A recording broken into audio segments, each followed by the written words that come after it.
Vai começar o Indo Talk, o podcast. E fala, galera das interwebs, é isso aí, você já sabe, eu sou Valdirzeira, @Valdirzeira, seu bom e velho amigo. Estamos aqui para o quê?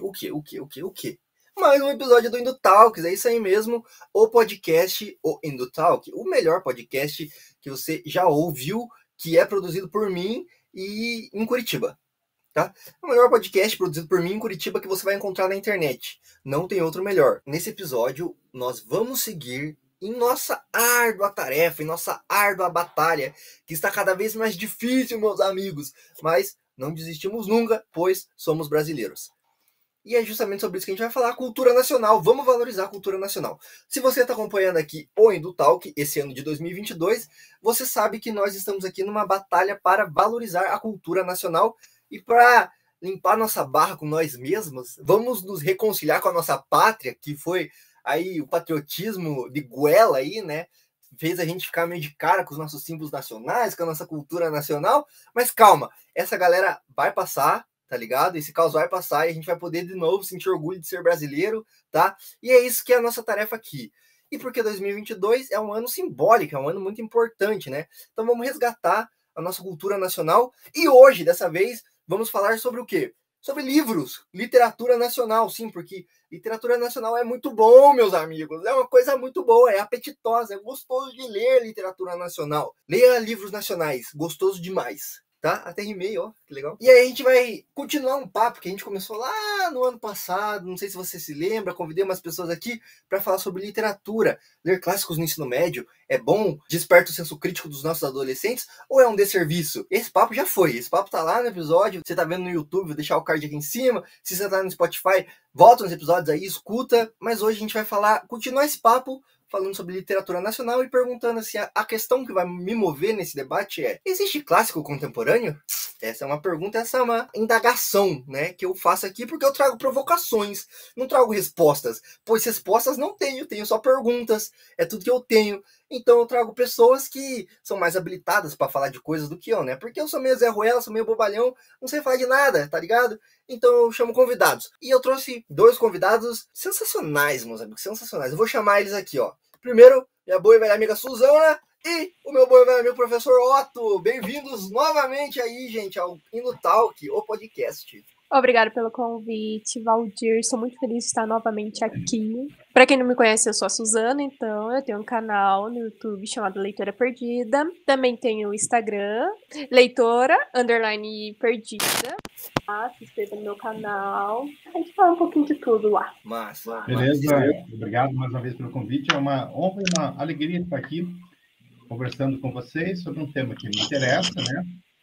E querendo aprender também, né? Não estou aqui para ensinar, estou para aprender também, para ouvir a Suzana aí, né? Com suas leituras, com suas antenas aí ligadas, que está rolando hoje em dia a literatura brasileira, que por mais que uma pessoa seja antenada, não consegue captar tudo, né? O universo literário é muito maior e extenso e diversificado do que a gente possa imaginar. A literatura brasileira e mundial, mas é da nossa praia, é muito mais complexa e interessante do que possa sonhar a nossa van filosofia, para citar Shakespeare. Citar Shakespeare via Machado de Assis. Muito bom, muito bom. Essa aí, Suzana e o professor Otto já são de casa, né? Como eu citei, eles estavam aí com a gente discutindo lá a treta que o Felipe Neto levantou essa bola aí, lá no ano passado. A gente embarcou nesse hype aí para falar, né? Pô, ler clássicos no ensino médio aí, que é uma parada aí também que tá pegando agora com a reforma do ensino médio, né? Ou a deforma do ensino médio, né? Vamos ver como é que vai sair isso aí, né? Como é que a galera vai ler, não vai ler mais no ensino médio? Será que o Felipe Neto tá satisfeito? Ninguém mais vai ler Felipe Neto no ensino médio. Você está satisfeito? Hoje a gente vai falar de outra coisa, né? Mas esse episódio, citei esse episódio aí, que tá bem legal. Eu gostei pra caramba de fazer, depois de assistir, achei bem legal. Pô, eu sou suspeito, né? Eu gosto das paradas que eu faço, né? Eu gosto das pessoas que eu chamo, eu gosto do papo que a gente bate aqui, então, meu, eu gosto de tudo. Mas então vocês viram aí que Suzaninha tem o canal dela aí, sigam ela lá já. ela é braba, tem umas indicação braba também pra gente aí. Muitos dos livros que ela fala eu não conhecia e vou conhecer, assim, e gosto pra caramba de algumas eu não gosto, tá, Suzana? Algumas coisas não são minha praia, mas outras coisas eu gosto. Então, tamo ali. Mas, professor Otto também, né, dá aula aí, já esteve aqui com a gente também, ensinando, aprendendo, trocando ideia, que é assim que a gente aprende, né, também trocando ideia, assim, né, ninguém é dono da razão também, ninguém é nada. Então é isso, gente, vocês viram que esse papo aqui vai render, tá, eu vou parar de falar, eu só preciso dar um recado, pessoal, eu tenho falado para meus convidados aqui que vida de criador de conteúdo independente para a internet é mendigar interações, assim, entendeu? A internet é o nosso eterno farol, assim, que a gente fica pedindo interações para as pessoas. Então, se você que está assistindo, está ouvindo a gente, quer dar sua interação, quer contribuir para o Indutalk, tem várias maneiras e todas são gratuitas, meu. Olha que legal, todas são de graça. Porque assim, a gente aqui não é financiado por ninguém, né? Felizmente, se alguém quiser financiar a gente também, estamos aceitando, tá? Deem dinheiro pra gente. Mas a gente tem um site, indutalks.com.br, artigo de opinião, resenhas críticas, resenhas de livro, resenhas de quadrinhos, de filmes, de HQs. Tem uma resenha minha, vai parar num livro didático aí, nem sei se eu podia estar falando isso, Acho que podia, a minha produção me liberou, então eu podia estar falando. Vai parar aí num material didático pra criançada do ensino médio aí, eles vão ler aí, uma resenha crítica que eu fiz pra Turma da Mônica, né? A HQ da Turma da Mônica, Laços, tá lá no site, meu, olha que legal. Então tem muita coisa bacana lá. Instagram também, estamos tentando produzir conteúdo aí todo dia, ficando refém do algoritmo, mas é isso aí, né? @Indutalks no Instagram. Esse conteúdo que você está ouvindo está no Spotify, Deezer, Google Podcast, onde você escuta podcast, a gente tá lá, entendeu? Todo dia. Se você tá no YouTube também e não é inscrito, que vacilo, se inscreve no canal, ativa o sininho, compartilha esse conteúdo aqui, comenta. Pedir pra vocês que estão no YouTube, comentem, cara, ativem aí, engajem aí, tá ligado? Porque o algoritmo gosta disso e eu gosto também de ver vocês comentando lá a opinião de vocês, né? Diz aí pra nós, já deixa agora nos comentários aí ou no chat, qual que é o livro preferido de vocês aí, contemporâneo, entendeu? Aí a gente já vai trocando essa ideia aqui, já vai conhecendo vocês, o gosto de vocês. E falando em livros, cara, a gente tem um canal no Telegram, onde a gente faz o quê? Pega lá os links, nosso link de associado da Amazon, essa vilã, esse monstro que é a Amazon, tá ligado? Que tá precarizando nossos trampos, destruindo nossa natureza, mas dá um troquinho pra gente aqui e a gente vive no capitalismo e vive as contradições do capitalismo. Então, muitos livros que a gente cita aqui, eu vou colocar link lá no canal do Telegram, outros livros também marotos que eu acho massa pra caramba, assim, que estão com preço barateza.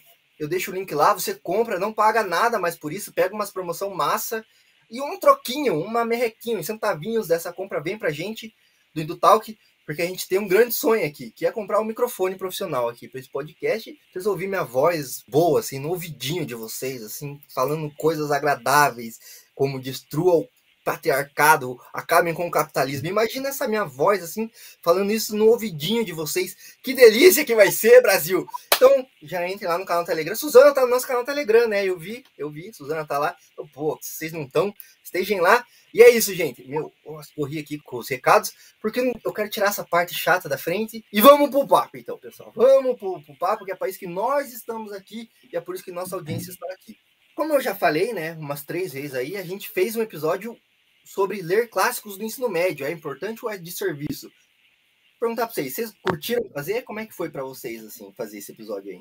Eu gostei bastante, porque eu tinha uma visão diferente depois que o professor Otto foi conversando com a gente. Daí a gente viu o lado do professor, né, em relação a isso, que eu não conhecia. Então, eu estava até pensando hoje sobre isso, que eu cheguei para fazer, né, o podcast de uma forma, com um pensamento, e sair com outra. Porque daí a gente também conseguiu ver o lado do professor, não só o lado do aluno, né? Aí, no meu caso, eu só tenho o lado do aluno. Aí, conhecendo o lado do professor, eu tive outra visão, assim. Foi muito interessante. Claro que tem muito professor que faz um desserviço para literatura. Eu acho que eu disse naquele episódio, assim, porque, na verdade, o professor de português, ele trabalha em 2 campos, às vezes antagônicos. Ele é professor de gramática, que é uma coisa chatíssima, tá? E não deveria existir mais, não a gramática, mas ensinar a gramática. Você aprende a escrever lendo e escrevendo, mais do que decorando formas. E professor de literatura. São 2 coisas assim, o cara que é um gramático, ele não é necessariamente um leitor ou entendedor de literatura, e vice-versa. Tá? O próprio Marcos Banho, como um dos principais linguistas brasileiros, diz o seguinte, A maioria dos escritores não conhece gramática.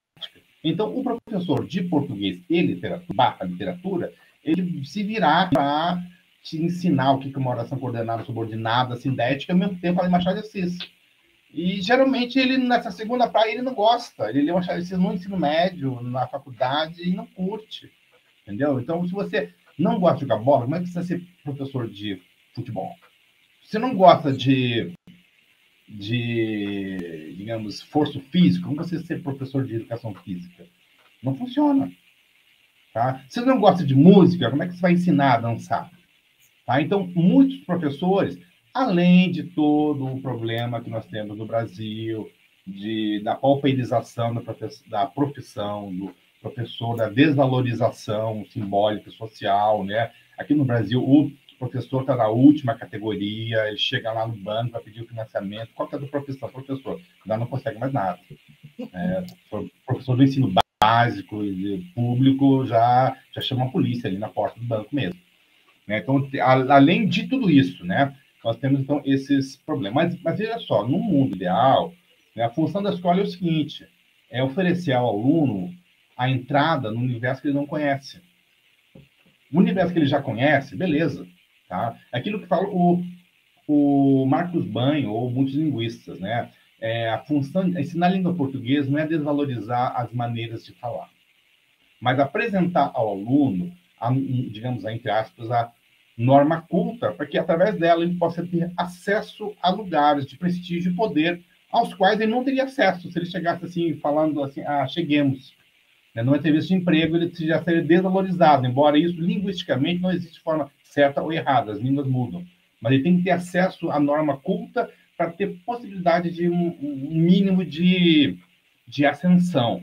Se bem que, gente, isso é muito relativo. O próprio Marcos Banho, no livro dele, que é Preconceito Linguístico, muito interessante, aconselho a vocês, apesar de ser sobre linguística, é um assunto muito interessante, que é bem atual, ele fala o seguinte, se falar bem o português corretamente fosse sinal de ascensão social, todos os gramáticos seriam ricos. Tá? E não são.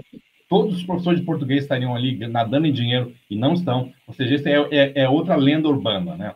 Tá? Mas, teoricamente, você vai numa entrevista de emprego, você fala bem, escreve bem um texto para mandar um e-mail, uma mensagem.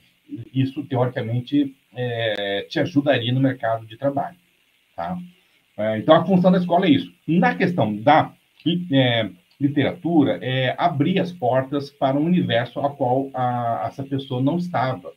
É claro, só que isso é algo muito complicado na atual condição do Brasil, porque assim, a pessoa mal sabe escrever, mal sabe ler, mal sabe interpretar um texto aos 15, aos 16 anos. Aí vai dar Machado de Assis. O problema não é no Machado de Assis. O problema é que essa pessoa chega no Machado de Assis, é que nem você vai ensinar, sei lá, uma criança de 2, 3 anos, né, algo que não está na capacidade dela. Não é culpa dessa pessoa, é culpa do processo todo social, do qual inclui a escola. Aí chega lá aos 15, 16 anos, pronto, dá-lhe Machado, dá-lhe Lima Barreto, mas a pessoa mal sabe interpretar um artigo de opinião, mal sabe detectar uma ironia numa frase, num texto de rede social. Você sabe, a ironia causa muitos problemas, por isso põe aí, aspas, põe RS, risinhos, né? Para deixar claro. Aí, claro, perde a graça, né? Porque a ironia é justamente você ser sutil, né? Mas para evitar tretas desnecessárias, você tem que colocar esses sinais, né? Então, isso estou retomando um pouco daquilo que nós falamos no podcast anterior. Agora, o assunto de hoje é ser clássico contemporâneo. Antes disso, eu queria lembrar o seguinte, todo clássico velho, antigo, já foi contemporâneo. Shakespeare foi contemporâneo, são contemporâneos. Shakespeare não foi um clássico instantâneo. Tá? Ele foi um dramaturgo de muito prestígio, muito sucesso comercial na sua época. Mas ele passou a entrar no cânone depois, no romantismo, que o revalorizou. Os românticos, na luta contra os clássicos, os classicistas, precisavam de um modelo. E como Shakespeare era um cara que não seguia aquelas regras rígidas da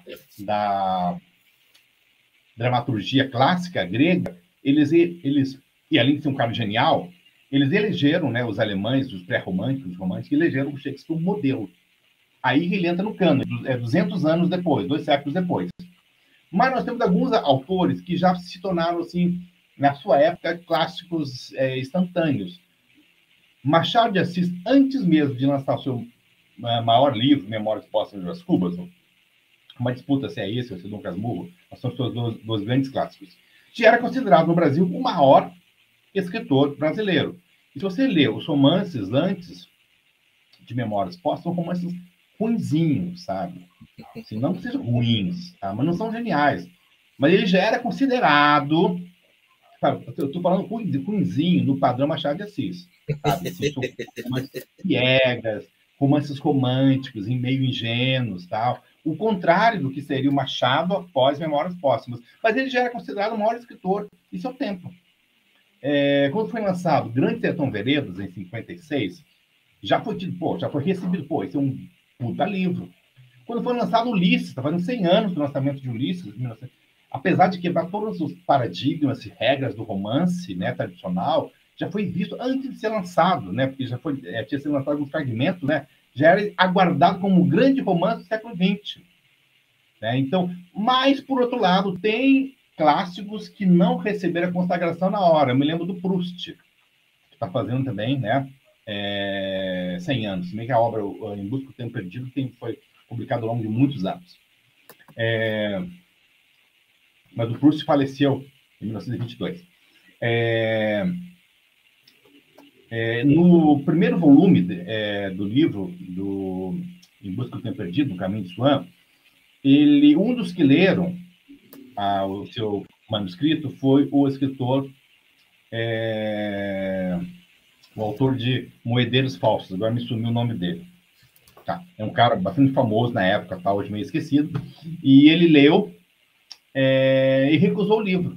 Né? Mas foi mais tarde os grandes arrependimentos dele. O Proust levou um tempo, mas não foi muito tempo também, para ser reconhecido como um grande clássico. Então, tem alguns clássicos que foram, no momento do lançamento, já perceberam, opa, esse aqui é um puta livro, e teve outros que passaram despercebidos e tiveram, por exemplo, 3 pontinhos. A minha memória não está muito boa.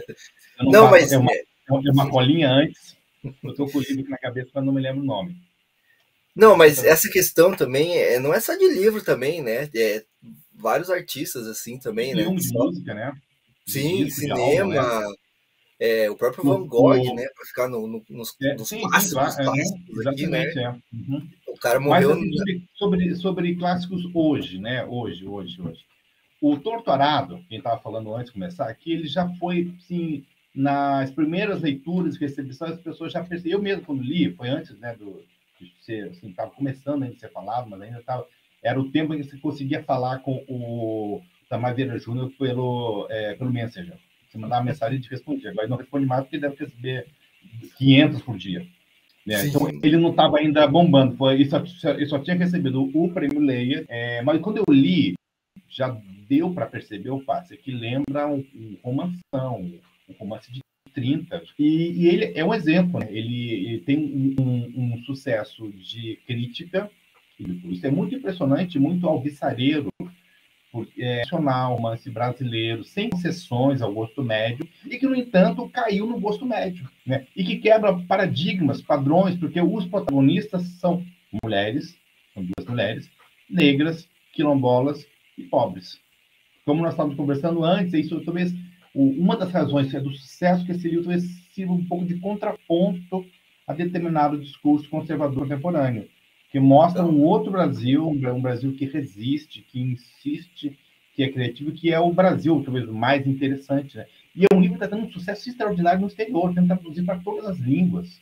Às vezes o Tamar Vieira posta ali nas redes sociais dele a tradução húngara, a tradução... É muito interessante isso é muito legal.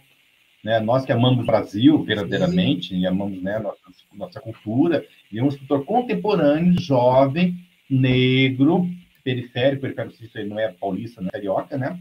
É baiano, né? Você não está nas capitais do Sul Maravilha, e fazendo esse sucesso estrondoso no Brasil e no mundo. Um outro sucesso clássico contemporâneo, tá? E ainda é contemporâneo, né? Mas assim, já tem uns 20 e poucos anos, é o Cidade de Deus.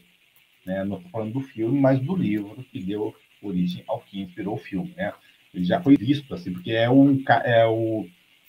não é o cara mais da classe média que escreve sobre a favela, mas é o cara que viveu, se criou nos bairros de Deus, negro também, e que escreve a partir de experiências, de vivências de amigos, de pessoas que ele conheceu ali, que ele viu, né, amigos dele que entraram no tráfico, né? Então, e isso era, não que nunca fizeram isso antes, né? Mas assim chama atenção porque não é muito comum no Brasil, embora nós tenhamos o Lima Barreto, né? Outro escritor negro, periférico, etc. E tal, lá do começo do século XX, que também demorou para ser aceito como clássico, e hoje é um clássico assim inegável, né?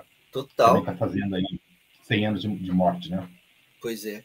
Então, tipo assim, você falou aí que do Tortarado que não faz concessões, né, mas caiu no gosto, assim, mostra também que, tipo assim, a audiência média não é burra, tá ligado? Sabe qual é? Tipo, consegue ler as paradas, entendeu? Tá ligado? É isso que é. Isso é algo muito interessante, porque embora existem fórmulas para best-seller, para escrever algo de sucesso, às vezes você pode seguir as fórmulas, né, que os coaches estão sempre dizendo aí, tentando vender cursos, e não funcionar. Às vezes alguém escreve um livro lá sem se preocupar com isso, e dá certo. Isso é muito interessante no mundo artístico, né, cultural, porque graças aos deuses ainda há um espaço de liberdade. Nem tudo são leis de mercado. Graças a Deus aí, né? Mas então eu queria só dar um passo para trás, assim, para a gente estabelecer algumas bases teóricas aí, né? A gente estava falando aí, o professor falou do cânone, né? Esse cânone, assim, eu fiz um vídeo até aqui no canal do Talk, depois quem quiser pode ir lá conferir, justamente sobre esse cânone, no quadro que a gente tem aqui recorrente, que é dicionário, né? Onde eu explico alguns termos, assim, que a gente usa na cultura pop, nas artes, e tento trazer, assim, de uma maneira mais didática para a gente discutir isso, né? E um desses termos foi cânone, assim. E uma das definições de cânone é justamente esse cânone literário, né? Muita gente conhece o cânone da religião, mas tem esse cânone literário também, né? Que são justamente essas obras que são alçadas como clássicos, assim, né? Tipo, você tem que ler, vai cair no vestibular, tá na escola para você ler, né? Na grade curricular, assim, e tudo mais. E aí, justamente a pergunta que eu faço lá, eu só faço a pergunta, entendeu? Mas aí que eu trago para cá, para a gente começar a entender esse debate, assim, é o que é esse cânone, assim, mas também quem define o que são esses clássicos, entendeu? E assim, a pergunta clássica aí, o professor já levantou essa bola, assim, por que esse cânone no Brasil ele é tão branco, ele é tão masculino, tá ligado? Ele é tão heterossexual, tão cisgênero, assim, tá ligado? Porque a gente tem vários livros, tá ligado? Não só de hoje, mas na história do Brasil, da língua portuguesa, tá ligado? Escrita por pessoas negras, pessoas LGBTs, pessoas mulheres, eu ia falar. Mas por mulheres, enfim, mas o que é? Quem define quais são esses clássicos, assim, tá ligado? Parece que é um bando de homem velho, branco, que sentou assim e definiu assim, os livros que a gente gosta, tá ligado? E tem o seguinte, né? Esse cânone ainda não somente elegeu homens brancos, né? Mas embranqueceu os não brancos. A gente tá falando aí do Machado de Assis, né? O Machado de Assis não era branco. Nosso maior escritor é negro.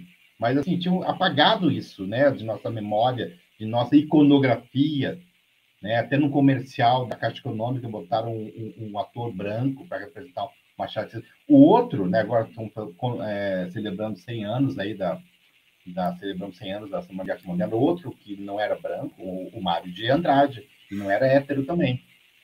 Mas esses detalhes nunca foram comentados, assim, sempre, né? Eu me lembro que alguns anos atrás botaram os cartazes em São Paulo, homenageando o Mário de Andrade, e escolheram uma figura onde os traços, né, negros eles se ressaltavam mais, e causou polêmica. Se você olhar Celso Alves, muitos dos nossos escritores, Gonçalves Dias, eles não eram brancos, né, eram mestiços, né, traços indígenas também, o próprio Gonçalves Dias, né, mas esse cânone, ele embranqueceu, né. Inclusive, eu vi uma ação de um coletivo, assim, agora eu não vou lembrar, quem estiver assistindo a gente aí, se souber, coloca aí nos comentários também, que é um coletivo, assim, negro, se eu não me engano, que republicou as obras do Machado de Assis e fotografias dele em cores para reforçar essa questão dele ser um símbolo negro, entendeu? Da literatura nacional, assim, ser um dos monstros sagrados da literatura, tá ligado? Nacional, assim, e ele é negro, tá ligado? E o fato disso é extremamente importante para a representatividade, para a história do nosso país, que o professor colocou que embranquece as pessoas, né? Então, lembrei disso aí. Muita gente, muito garota negra, negro, negra da periferia, estudou no ensino médio, foi obrigado a ler Machado de Assis, obviamente não gostou, porque da maneira como foi apresentado, não, sabe, foram colocados ali, e não soube que aquele escritor era negro, pobre, nascido no morro, né? E que enquanto seus futuros colegas da Academia Brasileira de Letras estudavam direito, medicina, viajavam para o exterior, estavam em Paris o tempo todo, ele, desde os 14, 15 anos, aprendiz de tipógrafo. Você teve que trabalhar desde cedo, nunca teve uma educação formal completa. O nosso atual ensino médio, ele provavelmente nunca completou, porque teve que trabalhar muito cedo. Né? Então, muita gente é obrigada a ler Machado de Assis como escritor canônico e branco, não sabe disso. Né? Então, acho que isso é um desserviço. Gente, esse escritor aqui, ele é negro. E no livro Memórias Póstumas Cubas, ele faz uma crítica, ele zoa da elite branca. O Brás Cubas, Brás brasileiro, o Brasil, ele é essa elite predatória, parasita, ociosa, que não está preconceituosa, que não trabalha. Então, é uma crítica à elite daquele tempo. Será que a elite de hoje não reproduz esses traços? Ou seja, aí você vai ler esse livro procurando. Tem uma passagem lá que o menino, né, o Piá, Brás Cubas, quando era criança, ele brincava de cavalinho no escravo que ele tinha. Isso é uma representação, né, da nossa elite. E por que não trazer isso para a sala de aula e discutir racismo, discutir cotas, discutir representatividade, discutir Brasil, discutir a escravidão, a herança, o legado negativo, né, o peso, o fardo dessa escravidão até hoje? Por que não trazer para discutir isso? O Machado de Assis não é, como nós já falamos na outra, não é um escritor fácil, também não é difícil, tá? Não é fácil porque, assim, são 100 anos de diferença e o Machado de Assis escrevia difícil. Não muito difícil, mas ele escrevia um português castiço, né? Então, assim, não é tão fácil, né? É mais fácil você ler o Leão Barreto, mesmo que eles tenham sido quase que contemporâneos, foram contemporâneos durante muito tempo, né? Mas o Leão Barreto é o primeiro escritor brasileiro a usar a gíria cara, no sentido de cara. Né? Lá no livro Clara dos Anjos, de 1922, ele já usa essa gíria, como ela é antiga. É um cara que estava de convívio ligado na fala das ruas. É o primeiro a flagrar o aparecimento e o crescimento das igrejas evangélicas nas periferias brasileiras. Lá atrás, quando isso era uma minoria de uma minoria. Então, o crescimento desses bairros suburbanos, dessa periferia, é o primeiro a flagrar. E o Claro dos Anjos é um livro sobre racismo também, né? E sobre opressão de gênero. Então, para que não trazer? É atualíssimo, né? Então, o pecado que se faz contra o Machado, contra o Lima Barreto e outros clássicos, é justamente assim, higienizar, embranquecer, pasteurizar, tirar o elemento ácido, o elemento crítico, o elemento disruptivo desses autores. Aliás, né, o teórico francês Louis Althusser, ele diz num livro que você recomenda, já pode depois procurar e linkar aí para o pessoal comprar, que é Os Aparelhos Ideológicos do Estado.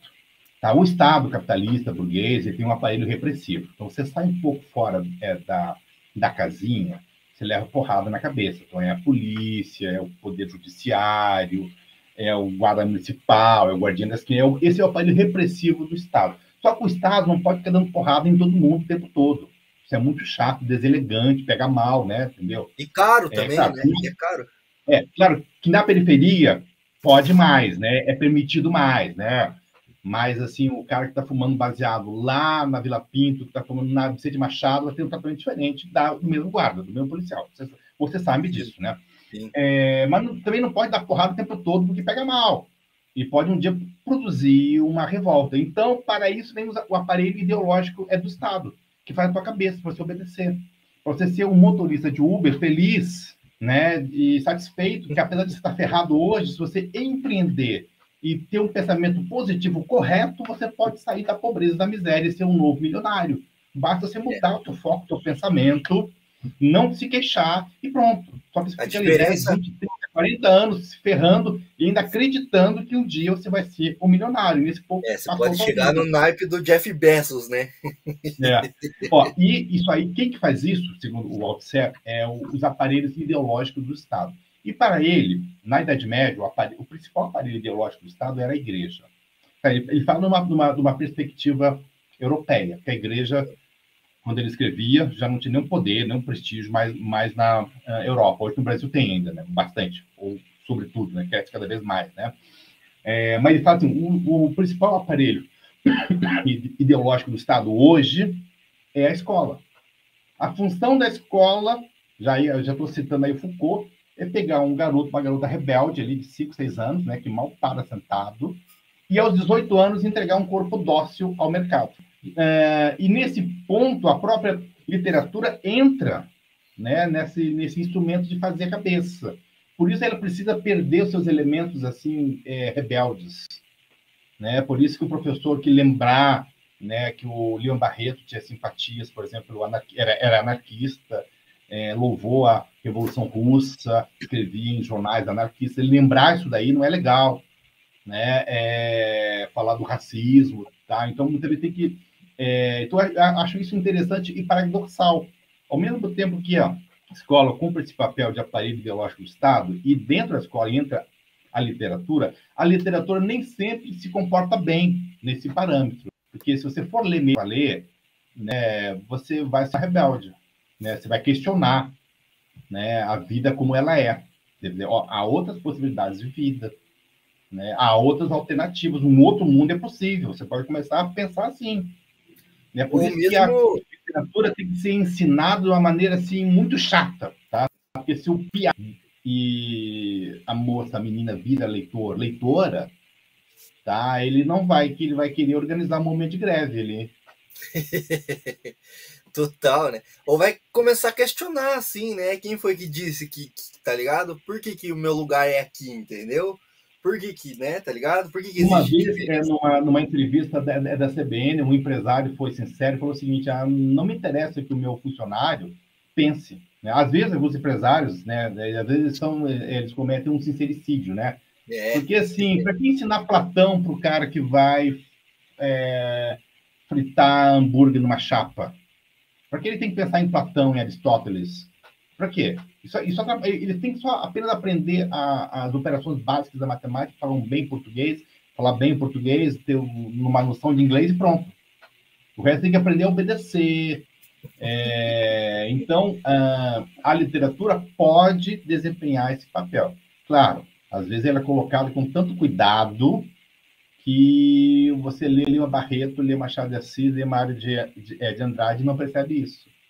Você apenas lê e decora para estar passando no vestibular, que a maioria das pessoas não tem essa, né? A maioria da população brasileira, o vestibular não existe, né? Ele quer completar o ensino médio e começar a trabalhar ou continuar trabalhando.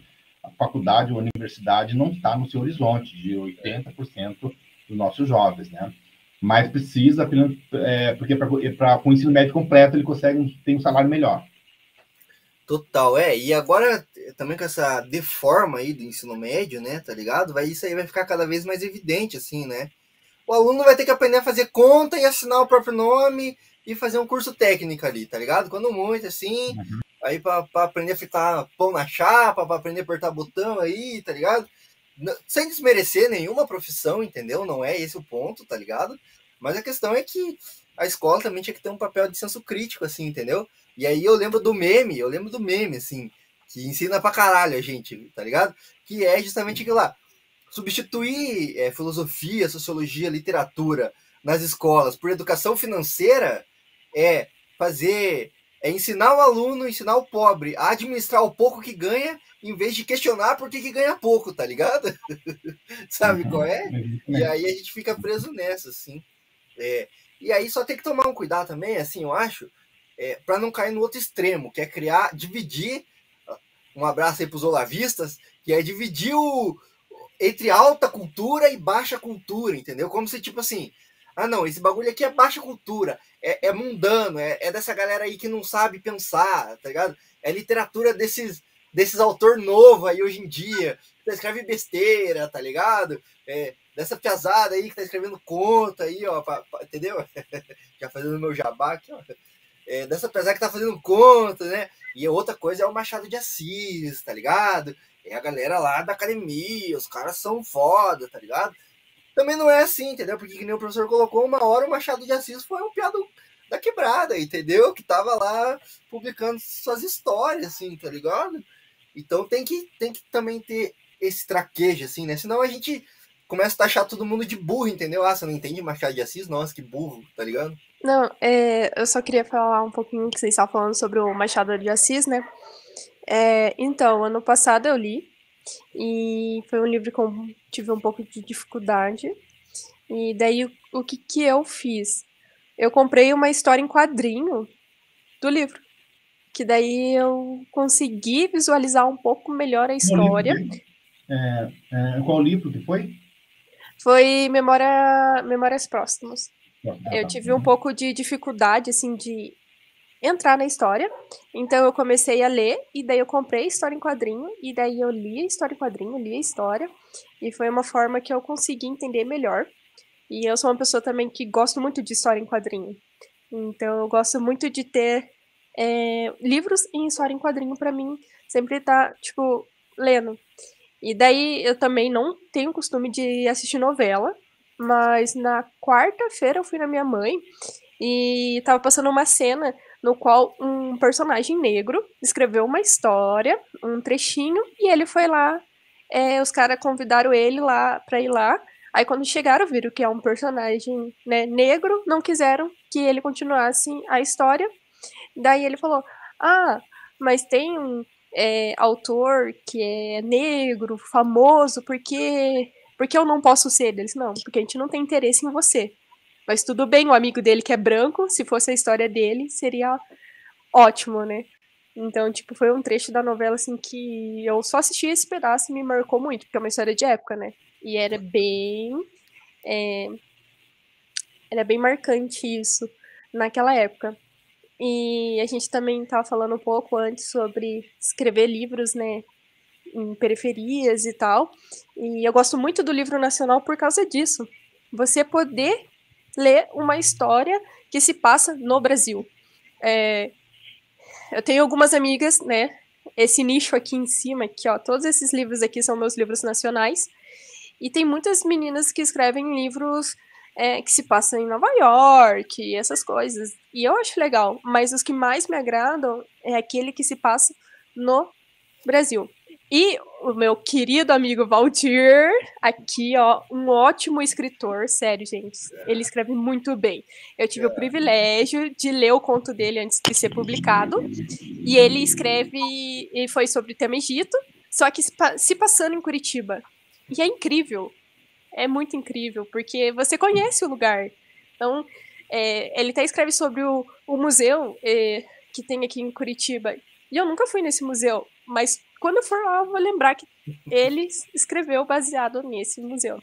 Então, o porquê que eu gosto tanto da literatura nacional é porque a gente sempre está conhecendo mais sobre o Brasil. Regiões que a gente não conhece, essas outras coisas. E se passar em Curitiba, eu gosto mais. Suzana é muito gentil, Suzana, muito gentil. Mas é isso mesmo, entendeu? Você descobre, você se sente representado no bagulho que você tá lendo, entendeu? Tá ligado? Sabe qual é? É diferente você pegar um livro e falar assim, o Dr. Carlyle atravessou os mares da Sibéria. Você fala, mano, que porra é essa, tá ligado? Sei lá que porra esse cara tá falando, Carlyle, que nome que é esse? Aí você pegar não, o Gustavo, o João ali, atravessou a Rua 15 para comprar flor para namorada dele. Pô, a Rua 15 ali, você imagina seu amigo, você imagina a pessoa que você conhece, entendeu? Você se insere naquela realidade. E assim, mano, tem história boa em todo lugar, velho, tá ligado? Tem história boa em todo lugar. Todo ser humano é um excelente contador de história. É só você parar em qualquer pessoa, tá ligado? Na fila do mercado, na fila do banco, no bar. Você chegar pra uma pessoa que você não conhece, ela vai ter uma história para te contar, irmão, tá ligado? Porque, assim, todo mundo é um bom contador de história, tá ligado?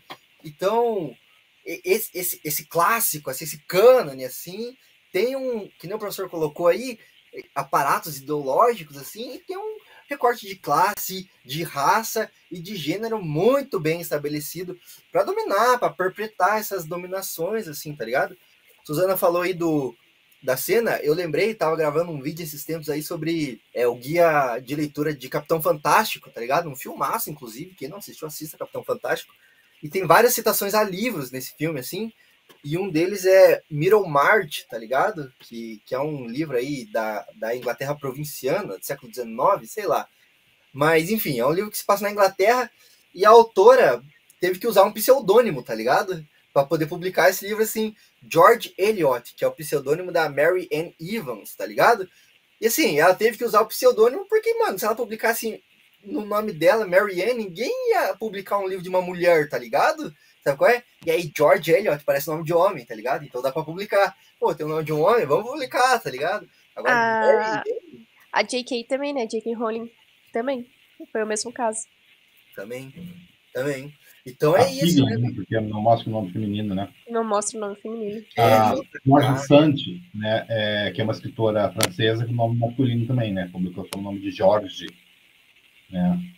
Seria o Jorge em português. Jorge, né?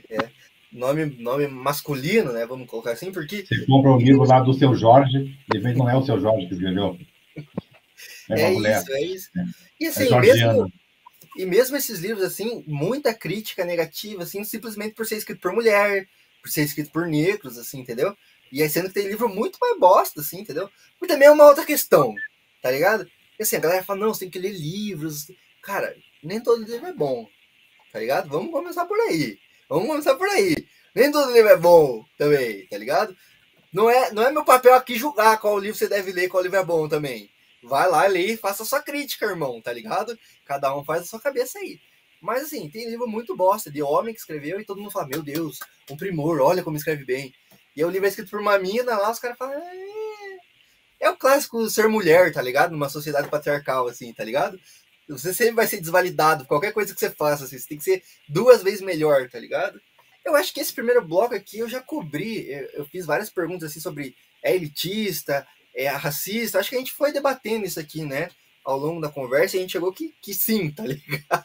Sim, é classista, é elitista, é racista, machista e tal, mas assim, clássicos, vamos estabelecer aqui a palavra clássicos, essa palavra pesada, assim, a última pergunta desse bloco, assim, clássicos, para vocês, são só livros antigos, de autores que já morreram, que escreviam difícil, ou não, nada a ver, tem clássico contemporâneo? Como eu falei, todo clássico já foi contemporâneo. O Machado de Assis foi contemporâneo de seus contemporâneos. Shakespeare, Milton, Homero, para chegar lá dos mais antigos, né? Homero, né? A literatura homérica era uma literatura oral, né? Recitada nas praças, nas esquinas do Rapsodos. Depois, alguém que não existia um Homero, né? Era uma tradição oral de várias regiões lá da Grécia, né? E o Homero é apenas aquela figura mítica que unifica essa ideia, né? E depois virou um clássico, né? Tal, né? O primeiro grande clássico da literatura ocidental, a Ilíada e a Odisseia. Mas já foi uma literatura, já foi islã, no sentido assim, algo para ser dito em voz alta, né? No tempo que não se lia, né? Que poucas pessoas sabiam ler. E o livro não existia, o livro era um pergaminho, era um papiro, era uma tabuinha, né? Então não tem que você levar uma tábua para ler na cama, né? Ou ler um pergaminho, né? Na cama, no banheiro, não tem isso aí, né? Durante muito tempo, a literatura foi oral, sobretudo. A poesia era para ser recitada em saraus. A poesia do Castro Alves, né? De arrebatou mais na época dele foi mais ouvida do que lida no silêncio do quarto. Então todos esses clássicos já foram contemporâneos. E os contemporâneos, né, não todos serão clássicos, mas muitos serão clássicos. Tem o seguinte, a vida tem clássico que deixa de ser clássico, sai do cânone, ele é esquecido. Vou dar um exemplo, já falei do Lima Barreto, no tempo dele, o maior escritor brasileiro, cultuado, reverenciado, elogiado, paparicado, era o Coelho Neto. Quem lembra desse cara hoje?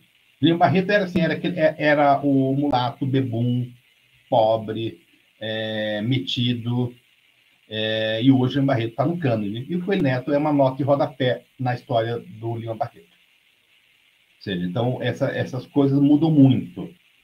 Né? Porque o Lima Barreto, o que o Coelho Neto dizia, que o Coelho Neto escreveu difícil, não nos diz mais nada, ou nos diz muito pouco. São muitos especialistas na Belle Époque brasileira que leem Coelho Neto.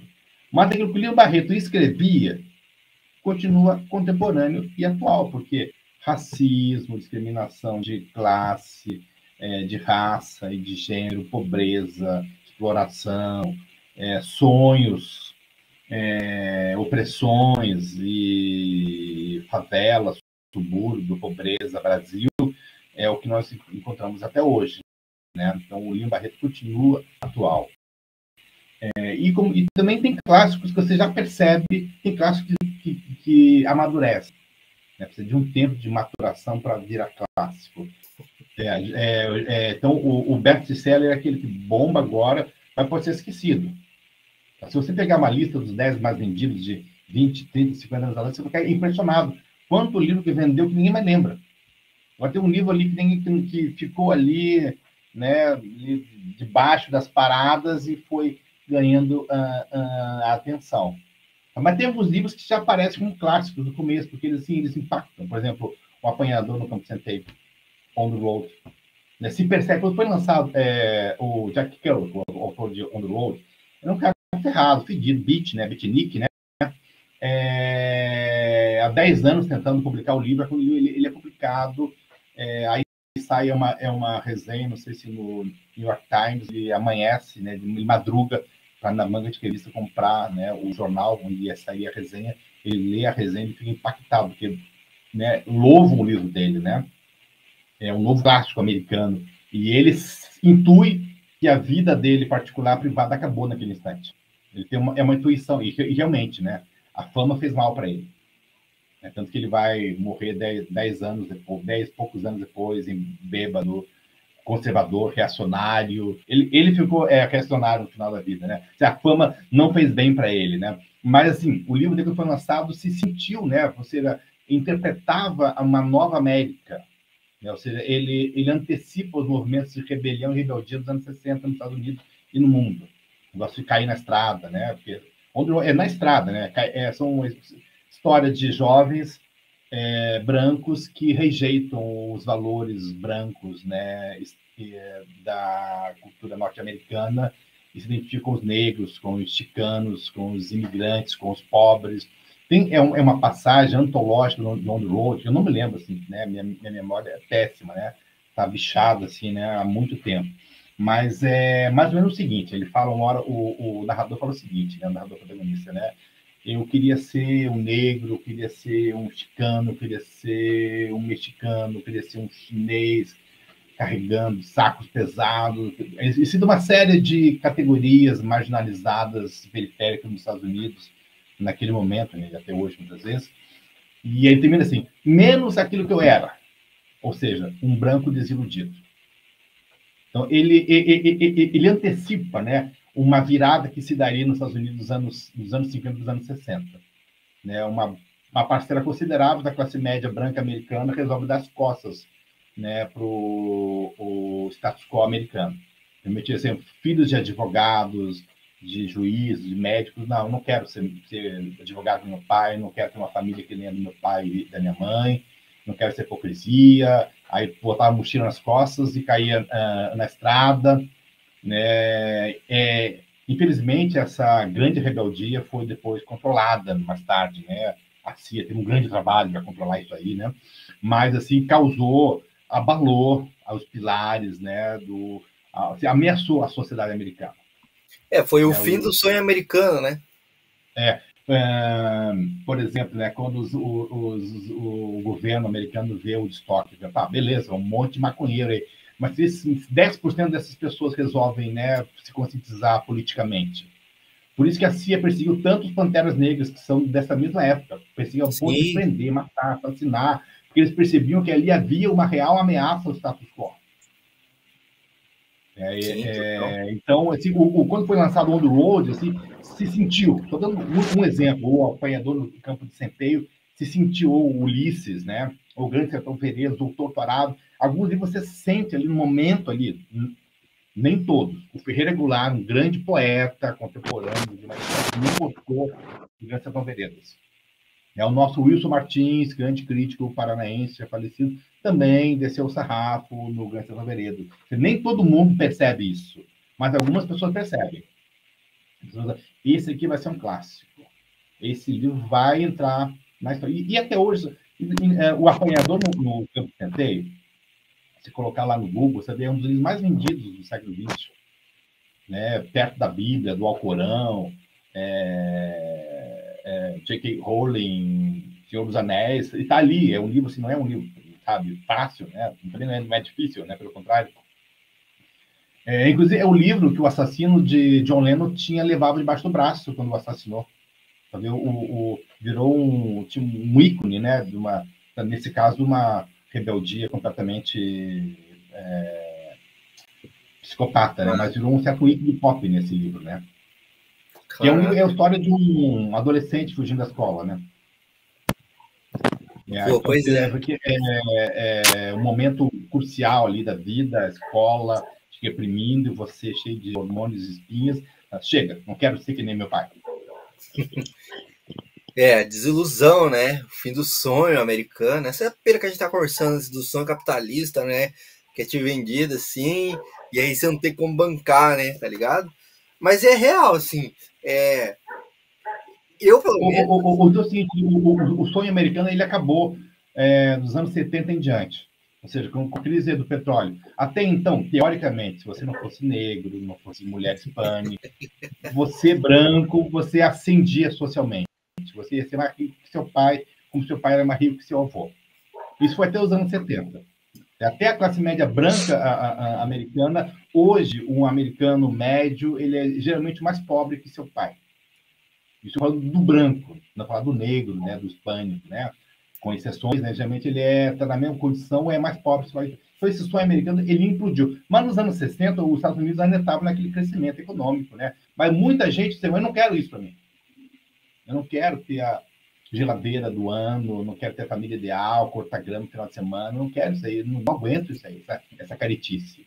Né? Eu vou para a estrada. Então, interessante, muitos desses jovens aí foram para o Oriente, foram para Katmandu, botaram a mochila nas costas, foram para o Marrocos, foram para a Índia, para Goa, né? E viver como ermitões, como pobres, assim, né? E é impressionante, né? Pô, vocês vivem num país mais, assim, na sociedade mais abundante, né? Mais, assim, nos Estados Unidos nos anos 50, 60, é mais ou menos a China hoje, ou daqui a 10 anos. Tá? Aquela pujança econômica. A diferença é que a China tem 1 bilhão, 300 milhões de habitantes. É muito mais difícil, né? Botar toda essa gente na classe média do que os americanos, né? Tá? Mas, assim, hoje os Estados Unidos é uma potência mais ou menos capenga, de decadência, tal, né? Que está com muita dificuldade defendendo a sua hegemonia, mas já se sentindo ameaçada, né? Rússia, China, tal. Mas nos anos 50, não. Nos anos 50, os Estados Unidos era aquela sociedade, assim, que, digamos, os soviéticos olhavam, assim, né? Odiavam, mas admiravam secretamente, né? E mesmo nesse momento, né, nos anos 50 e 60, muitos jovens resolvem dar as costas para isso. E o livro do Jack Kerouac, o On the Road, ele capta isso. Então, é um exemplo de um clássico, instantaneamente, um clássico contemporâneo. Ele já é clássico hoje, já é antigo o livro, né? Mas no momento que ele é lançado, se destaca isso. O mesmo vale para o Torturado, que vai voltar para o Brasil, né? Um livro de 2019, né, Suzana? Que já vendeu mais de 100 mil exemplares, não só pelo sucesso, né? Mas já captaram que seria um clássico. Vai ser estudado. Daqui a 50 anos vão falar do Torturado. Vão ler, vão estudar. Então, o professor estava pensando aqui, como também aquilo que até a Suzana levantou, assim, né? Que é tipo, como esses livros que são clássicos, assim, eles estão conectados com o tempo deles também, né? Tá ligado? Exatamente. Tipo, isso é muito importante. Pô, o cara sacou, assim, a revolta da juventude, né? Que, tipo, tinha alguma coisa ali, entendeu? Que tava inquietando a rapaziada, assim, tipo, porque tem que sair, porque isso aqui já não me agrada, já não preenche o vazio aqui, tá faltando alguma coisa. E o cara captou esse espírito, como que é o zeitgeist, né, do seu tempo, assim, né, e o espírito do seu tempo, e falou, bicho, é isso aqui, mano, entendeu? E aí, pum, bombou, porque a galera se sentiu impactada, se sentiu refletida. Representada, né? Interpretada. Representada. E a mesma coisa, assim... Todo clássico, pode falar. Todo clássico fala com seus contemporâneos. E se ele permanece clássico, ele continua falando aos pósteros.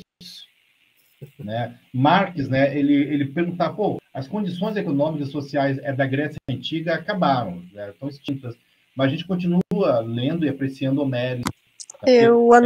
Não todos os gregos, mas alguns gregos, sim, continuam sendo, né, importantes, atuais hoje. Então, não basta falar aos contemporâneos para permanecer clássico, já pode virar clássico, mas para permanecer clássico, ele tem que continuar falando aos pósteros, tem que ser tão rico, né, que o Machado de Assis não basta ter falado aos cariocas, aos fluminenses do século XIX, né, tem que continuar falando ao homem e à mulher do século XX e XXI. Se ele deixar de falar, de ser atual, ele morre, como o Coelho Neto. Ele era best-seller, era clássico, reverenciado dos anos 20 e 30, e hoje ninguém lembra dele. William Barreto, que era o primo pobre dele, digamos, primo não, estou falando assim, né, brincadeira, mas é assim, o escritor pobre, marginal, porque o William Barreto, eu gosto muito.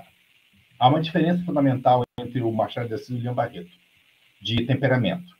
São dois gênios, né, do brasileiro escritor, mas assim, o Machado de Assis, ele é o seguinte, eu não vou peitar esses caras de frente, porque eles são filhos de diplomatas, são ricos, são filhos de fazendeiros, sem escravos e tudo, e eu sou negro, eu sou pobre, eu vou rir deles, né, sutilmente na minha literatura. Eles vão rir de si mesmos sem perceber. Eles nem se ligavam. A estratégia, porque ele em si, ele era muito tímido. Veja só, o Machado, ele era gago, era epilético, às vezes tinha crise, caía no chão, mas o sofrimento interno dele. Uma vez ele estava num banco, perto de um porto, ia chegar um escritor estrangeiro, e ele teve uma crise epilética e foi fotografado depois da crise. E isso foi publicado no jornal, mas no sofrimento interno dele. Então, ele era uma pessoa muito tímido, tá? E nas suas relações sociais ele era muito convencional.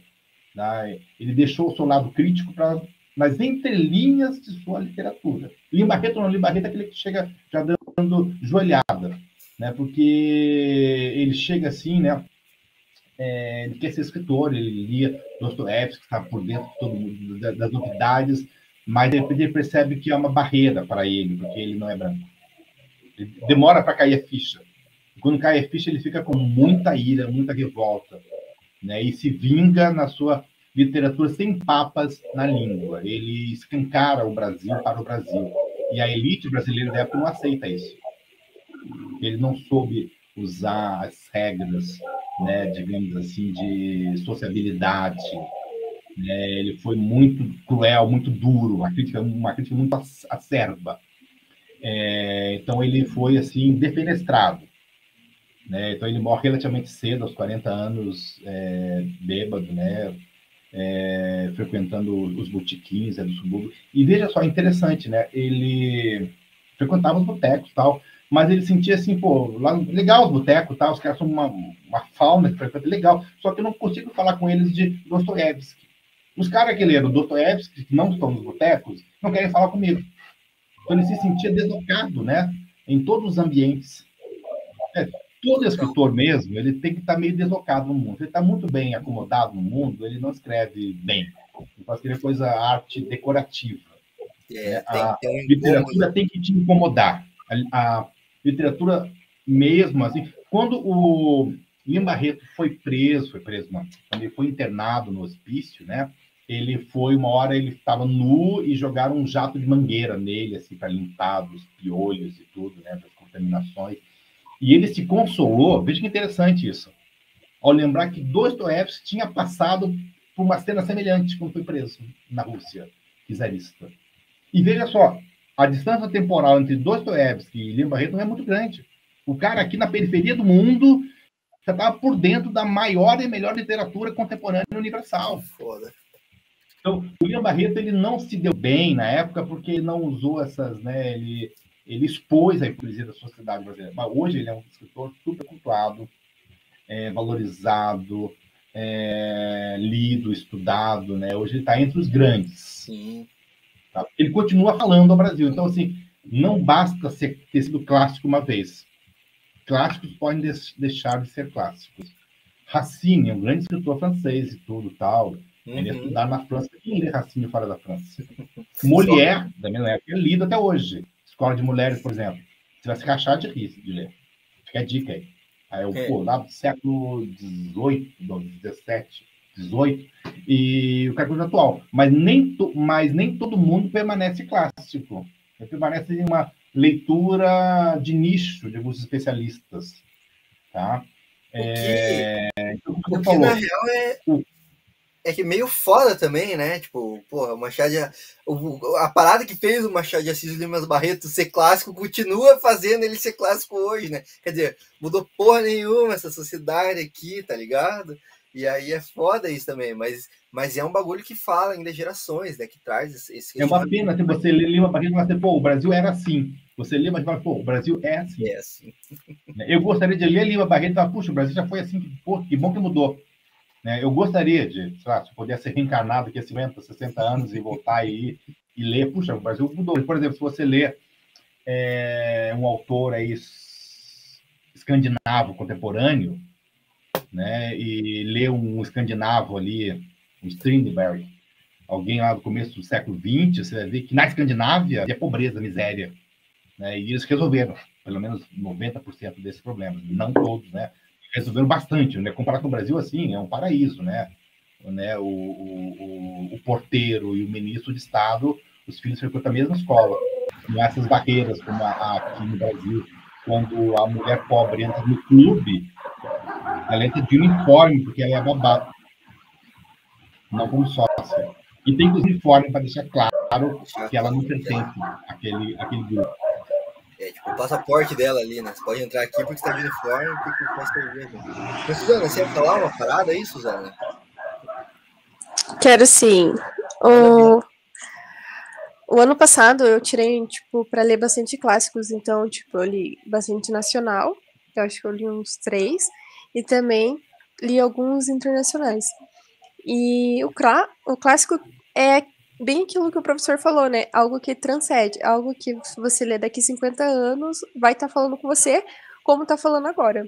E um desses exemplos foi a Revolução dos Bichos, e que eu li. E, cara, que livro maravilhoso, meu Deus, sério. Nossa, eu nunca tinha lido e eu fiquei apaixonada, tipo, pela história, pela forma simples que ele explica sobre uma coisa complexa. E esse ano eu vou reler esse livro, porque nossa, eu gostei muito.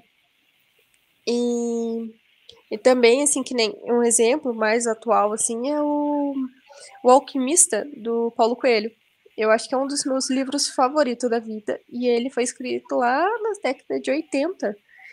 E conversa comigo, assim, como se fosse, tipo, escrito há, sei lá, um ano atrás. A forma como o Paulo Coelho escreveu é tão incrível, tão maravilhosa. Sério, eu amo. Eu acho que se fosse um livro para me recomendar para todo mundo, seria esse livro. E todo mundo assim ao meu redor, né, eu obrigo a pessoa a ler, porque eu gosto muito desse livro, e é um livro assim também, de alguns anos atrás, mas que conversa, né, então eu acho que é isso que o clássico tem que ser, que nem O Torto Dourado eu não li ainda, mas ontem eu entrei no Scooby, que é uma rede social para leitores, né, e eu fui ler algumas resenhas e você não encontra resenha negativa, assim. Tem, claro que tem uma ou outra, mas você vai lendo, assim, as pessoas vão falando, assim, coisas muito boas que o autor escreveu, que é um clássico. Então, tipo, a população, né? É isso que o Valdir tava falando, né? Quem que diz que é um clássico, né? Quem que...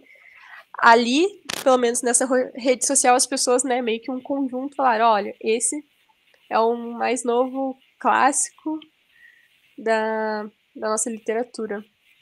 Acho que era isso que eu queria falar. Pô, e tesão isso, né? Porque assim, eu, sendo o bom esquerdista que sou, né? Tá ligado? Eu gosto quando essa parada vem das massas, assim. Não, claro que a gente também tem que ter um senso crítico, né? Não ir com todo mundo, que às vezes tá todo mundo falando um monte de besteira, é aplaudido um mito aí que não existe, né? E aí a gente tem que dar um passo pra trás e falar, ei, galera, calma lá, nada a ver. Mas é massa quando, tipo, vem esse movimento popular, assim, e fala assim, pô, isso aqui é um clássico. É isso aqui que a gente tá lendo, e é isso aqui que é foda, e assim, é um filme bom, e é um filme, e é um livro bom, e assim, e tá todo mundo falando sobre ele, tá ligado? Então, isso que é legal, entendeu? É essa expressão popular, assim, tá ligado? Da literatura, que é viva, que... Porque sim, bicho, quando você lê um livro foda, você fica, meu Deus, que nem a Suzana falou do Alquimista, assim, tipo, você fala, meu, todo mundo tinha que ler esse livro, cara, ele é muito bom, velho, meu Deus. E é isso que faz a literatura ser foda e ser do caralho, assim, porque, tipo, o livro nunca. Assim, o bom livro nunca vai deixar você na mesma, assim, tá ligado? Sempre vai falar pra você, caralho! E você vai falar, meu.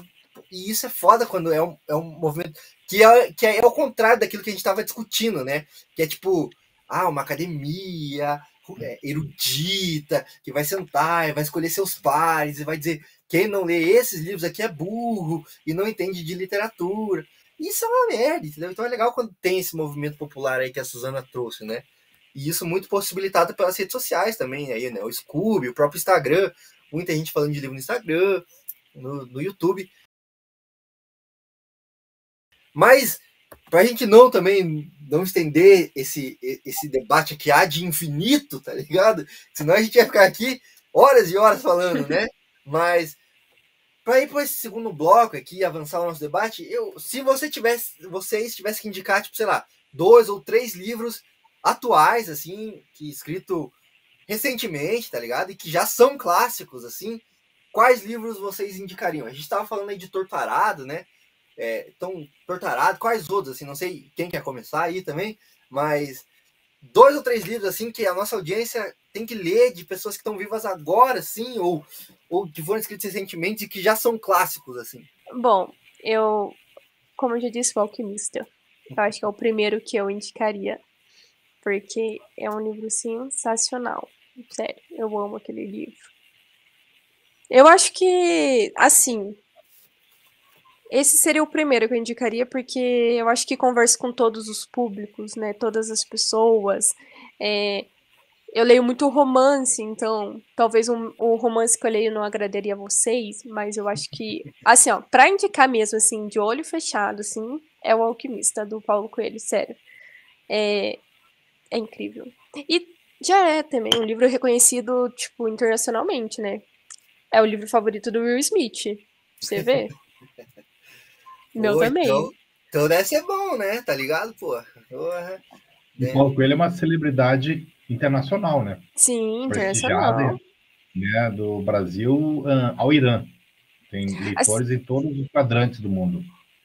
Assim, dá pra, né, tipo, ver o quanto que ele escreve de uma forma Aliás, que é agrada, né? o autor brasileiro com maior vendagem de livros. Sim, ele é. Antes Uhum. dele era o Jorge Amado. Pô, Tá? Que vendeu muito, muito, muito, muito, muito, né? Mas ele superou o Jorge Amado. porra. Agora, outro livro que eu indicaria, assim, mas isso daí eu vejo que talvez se tornaria um clássico mais voltado para o jovem, que seria A Bailarina Fantasma. Eu sei, eu já falei muito desse livro, mas é um livro de uma forma fácil de se ler, mas eu digo assim, mais para o ensino fundamental, entendeu? Pessoas com esse... que fala muito também sobre o Teatro José de Alencar, que fica em Fortaleza. Então é bem gostoso de ler esse livro, e é da Socorro Cioli. Ela é uma autora que escreve bastante sobre literatura infanto-juvenil. Então, esse seria mais para o público jovem. Então, não sei se todo mundo gostaria de ler, né? Mas seria uma história boa. Eu acho que desses dois, eu acho que só pra mim que seria tipo o clássico mesmo. É que os outros livros que eu leio, como eu falei pra vocês, são mais fantasia, mais romance que talvez não se encaixaria para ser clássico. Não que Ah, mas se são você livros for ruins. ver... Desculpa te cortar aí, Suzana. Se você for ver, assim, o Tolkien, ele é uma fantasia, né? E nem por isso ele deixa de ser clássico, Sim. né? Se você for pegar a própria J.K. Rowling aí, né? É. Ela não escreve, tipo, romances... eu não sei como colocar isso, eruditos, assim, sei lá. Romances clássicos, né? É um romance, tipo, bem comercial até, de certa forma, né? Uhum. E já se tornou clássico, né? E eu sei que você tá E lembra ligado... o seguinte, né? Oi, pode falar, Mais senhor. antigo ainda, o Dante é da Divina Comédia. É fantasia. O cara que faz uma viagem para o Fantasia. inferno, purgatório e céu, guiado pelo Virgílio, poeta, né? Morto já 800 anos antes. É uma fantasia. Claro que a Total. gente põe aquele tabu de clássico, a gente esquece disso, né? Como se clássico fosse um gênero, né? Tipo, é o gênero clássico. Mas não. Para ser clássico tem que ser chato, né? É. Tem que ser Talvez, pesado, então, difícil. O Meu Pé de Laranja Lima. Eu acho um livro extremamente incrível. Eu li ele esse ano. Eu li num dia. E com certeza esse já é um clássico, né?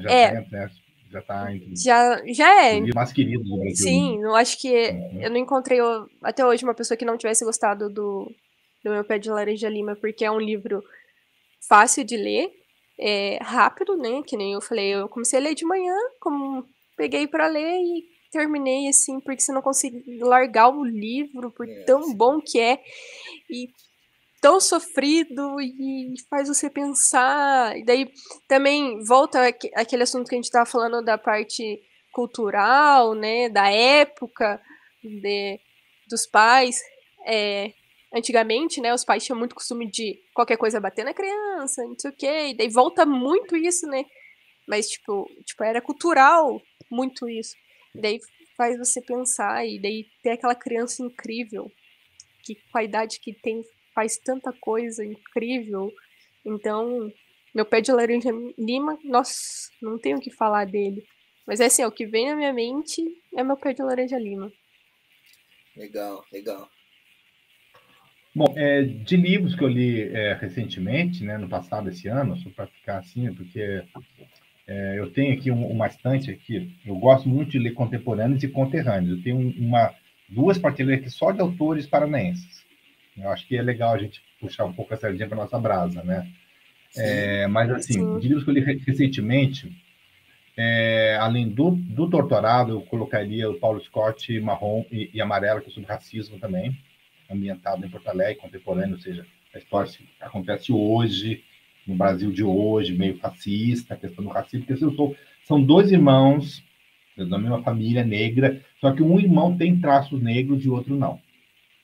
Esse que não tem traços negros se assume como negro e enfrenta essa barra e tal, enquanto o outro leva uma vida mais, digamos, comportada na polícia e tudo. Então, discute toda essa questão do racismo, do colorismo no Brasil, né? Essa versão, né? Uma certa versão do racismo no Brasil, né? O racismo ele é estrutural, mas ele tem graduações, né? Quanto mais traços negros você tem, mais vítima de preconceito você é, do nariz, dos lábios, do cabelo, da cor da pele. Então, ele discute isso, tá? E é bem contemporâneo, bem atual, tal. Aline Bay, né? O Peso do Pássaro Morto e Pequena Coreografia de Adeus, do Adeus. Também é uma escritora que veio para ficar, apareceu muito recentemente, assim, uns anos, e acho que ela vai ficar. Já tem 2 romances, né? E muito nova, ou seja, né, de produção e de idade, mas já tem trazido discussões e uma escrita muito lírica, poética, delicada, tratando de temas assim fortes e candentes. E eu li no começo desse ano, aí já saindo do Brasil, né? Eu li um autor chileno que é muito comentado, tal, mas ele publicava romances fininhos, né? O Alejandro Zambra. Ele, por exemplo, Bonsai, acho Modos de Voltar para Casa, e ele lançou agora um romance de folha, que é Poeta Chileno. Apesar do título que tem cara de ensaio, é um livro muito forte sobre paternidade. relação pai e filho. No caso, padrasto e filho. Muito, e os dois acabam ficando poetas. Eles se afastam e se reencontram, depois não vou dar muito, né? Mas é um livro muito delicioso, muito delicado e muito forte. Relações de afeto, relações amorosas fracassadas, a tal da modernidade líquida, do amor líquido contemporâneo, e na realidade chilena contemporânea, né? Nós assistimos recentemente no Chile uma rebelião, é uma revolta contra o neoliberalismo, tal, contra a Constituição herdada de Pinochet, e a sociedade chilena é muito politizada, né? Muito mais do que do Brasil, né? Então, todo esse... ou seja, nós somos latino-americanos, né? Isso toca-nos também, né? Então, eu li agora em janeiro, e, putz, um livro não é muito grande, mas também não é pequeno, em poucos dias, cativadíssimo. E ele tem uma maneira singela de contar a história. Ele é um bom contador de história, mas ele se encontra tem uma delicadeza poética, né? Desde a criança, né? O filho, digamos assim, um enteado dele, pequenininho, comia ração de gato. Né? Tinha lá no médico, ele adorava comer ração de gato. Algumas coisas assim, né? Que, no entanto, existem, né? Acontecem nas melhores famílias, né? Então, o amor adolescente dele, né? Depois eles se separam, se perdem e se reencontram depois de uma balada, muitos anos depois, e ficam juntos. E depois ela descobre que havia um filho. Né? Vão morar juntos e ele vai ser o pai desse filho. Só que depois eles brigam mais tarde, né? E eles perdem o contato, né? E se reencontram depois, só que agora o filho dele é poeta, 18 anos, e ele é poeta, meio fracassado, e se reencontram, né? E a poesia os une, e eles perderam contato, né? Mandavam um e-mail uma vez a cada 2, 3 anos, e muito interessante, muito forte, muito bonito isso, sabe? Uma situação muito tocante, sabe? Então, eu ainda estou impactado, assim, emotivamente, afetivamente e efetivamente por essa leitura. Então, eu aconselho, poeta chileno Alejandro Zambra. Todas as obras dele são sensacionais. Ele foi lançado recentemente pela companhia, ele era da Cosac Naif, né, que fechou, né? Agora ele está na Companhia das Letras, né, as obras dele. Então, foi lançado recentemente o poeta chileno e um outro livro com todas as pequenas novelas dele. Então, fica a dica. Um livro sensacional, gente. Realmente vale a pena, que dá para discutir muita coisa. É um livro contemporâneo, sobre temas contemporâneos, né? A droga, relacionamentos abusivos, tóxicos, os encontros e desencontros da vida contemporânea, e na América Latina, no Chile, né? Legal. Eu vou deixar também os links aí para quem quiser comprar, no comentário fixado também, todos esses livros aí que foram citados. Mas, pô, de novo, jabazinho aí, tá lá no nosso canal no Telegram também. Esses e vários outros, assim. Pra você comprar, pra você se sentir tão culto aqui quanto meus convidados, né? Eu não vou dar dica que eu não sou inteligente. Eu só queria fazer só uma observação, porque daí eu fiquei pensando que eu não dei dica de nenhum livro contemporâneo, porque os 2 livros que eu dei dicas são já mais antigos. Mas sabe por quê? Não, porque daí o que eu fiz uma reflexão agora, pensando que o ano passado eu tirei mais para ler clássicos. Então, os nacionais que eu acabei lendo, eu li mais clássico. Então, recentemente, eu não li nada, tipo, novo, né? Então, por isso, pessoal, que eu não consegui dar dicas novas para vocês, porque eu não estou lendo livros tão contemporâneos, igual o quanto o professor está lendo. Olha, meta de 2022, ler mais livros contemporâneos, né? Mais recentes, para poder dar mais dicas. Mas eu gostei bastante das dicas do professor. Que fim levaram todas as flores, um autor chamado Otto. Viu? Pode colocar ali o link embaixo aí. Na Amazon. Com certeza. Será que vai autografado? Olha aí, olha aí. E é um livro, deixa eu fazer o meu jabá aqui, é um livro assim, ambientado em Curitiba, que tem assim, o personagem principal é Curitiba, de ontem e de hoje. Tá? São 3 adolescentes que se conhecem na escola, no antigo ensino médio, né? No antigo 2º grau, né? Nem 2º grau, era ginásio, em 65, uma cidade do interior, e ao fazer 18 anos, eles vêm para Curitiba em 68. Aí eles enfrentam ali a ditadura militar, eles pegam um ano mais revolucionário do século XX, e enfrentam a ditadura militar em Curitiba. Um entra na luta armada, depois eles perdem contato. 50 anos depois, 2 deles se reencontram no Baisturt, em Curitiba. E vão, nessa conversa, passar limpo o que a vida fez da nossa vida. Né? O que a vida fez aos nossos sonhos, né? E nesse livro eu descrevo, assim, por exemplo, as ruas de Curitiba, passeio público, as lojas que haviam, por exemplo, os botecos, os prostíbulos que haviam. Havia, inclusive, uma casa de shows, né, uma boate, no passeio público. Hoje, né, na época, hoje era o parque da família curitibana, porque não tinha o Barigui ainda, era o único parque de Curitiba. E tinha uma casa de shows ali. Você consegue imaginar isso? Então, eu fiz bastante pesquisa, tá? E tem aquela questão, assim, né, que eu gosto muito, né? Porque são 3 personagens, 2 rapazes e uma moça, adolescentes virando adultos. Eu acho tão complicado, né? Virar adulto, tão dolorido, doloroso, né? Porque hoje você não se torna adulto aos 18 anos automaticamente, aos 20 anos, né? É um processo que leva 10, 20, 30 anos, talvez a vida inteira e nunca termina. O que é ser adulto? É mais ou menos ser conformado, né? Perder os sonhos, acabou adeus às ilusões perdidas do Balzac, chegar à idade da razão, como diz o Sartre, né? E às vezes esse processo nunca vai estar completado, como disse o Leminski, quando fizer 70 anos, talvez aí acabe essa minha adolescência. E como morreu com 44, ele nunca chegou, então nunca terminou a sua adolescência. Então esse processo, eu gosto disso, esse romance de formação, né? Você ali, a descoberta da sexualidade, o primeiro porrete, o primeiro porre, o primeiro baseado, isso nos anos 60, né? Que tudo isso era mais tabu, né? A revolução sexual começou nos anos 60, mas chegou de maneira retardada no Brasil, muito mais em Curitiba ainda, né? Sim. As pessoas estavam dançando peladas no Woodstock, mas em Curitiba a coisa era diferente. A velha e tradicional família curitibana, né, imperava e mandava, dava as regras aqui, né? Eu tenho minhas dúvidas se chegou também, né, essa revolução. Não sei, mas, pô, foda. Posso fazer um jabá também? Ver. Ó, eu quero fazer um jabá aqui, ó, desse livro aqui. Entre Esfinges e Pirâmides, tá?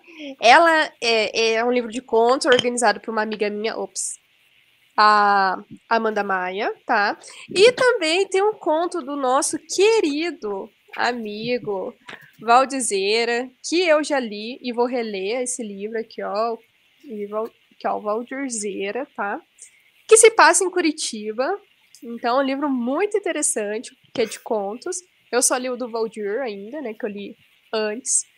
E aqui, ó. Muito bonito, ficou a edição. Trabalho editorial impecável mesmo. Tem na editora Letre lá, quem quiser. Eu tenho alguns aqui, não sei se até esse episódio de ao ar já não vai ter acabado. Assim. Então, o pessoal de Curitiba quiser comprar comigo também, estão aí, né? E, assim, é difícil escrever, né, meu? Tá ligado? Assim, a gente que... Eu não sou escritor, entendeu? Eu sou uma tentativa meio frustrada de artista, assim, tá ligado? Faz umas coisinhas aqui e ali, mas eu pensei assim, eu sempre gostei de cinema, tá ligado? Eu queria ser cineasta quando criancinha, né?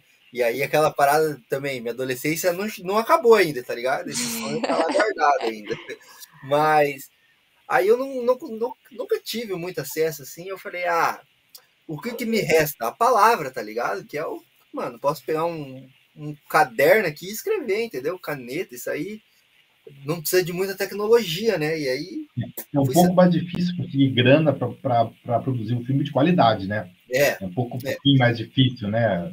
Hoje em dia, até aí, com o seu celular aí, tá ligado? Você consegue fazer algumas coisas mais low budget, né? Mas mesmo assim, ainda precisa de equipe, precisa de gente e tal, né? O livro não, entendeu? O livro é você e a voz da sua cabeça, assim, tá ligado? Mas e aí, cara, essa história aí, nunca achei que ia escrever um romancezinho assim, bonitinho e tal, e saiu, tá ligado? É uma história meio de amor, meio de tragédia, assim, então são duas pessoas que se amam, tem um lance aí de reencarnação, tem um lance de Egito Antigo e tal. Não vou dar muito spoiler também, quem quiser ler aí, leia. Eu posso disponibilizar também, eu acho que a Lettre não vai publicar mais, né, infelizmente, aí. Mas posso disponibilizar gratuitamente aí para todo mundo também, quem quiser, né? Vamos democratizar esse bagulho aí. Mas, enfim. Mas eu vejo que você escreve muito bem, Valdir. Porque na época que a gente trabalhava junto lá, você já escreveu uns contos na época. E depois você escreveu um de fantasia? Foi fantasia, o último que você mandou, né? Foi. Então... Tá e-book gratuito na Amazon também. Depois eu deixo o link aí pra quem quiser. Então, tipo, você escreve muito bem. Valeu. E, ó, queria falar que o Valdir é uma das pessoas mais inteligentes que eu conheço.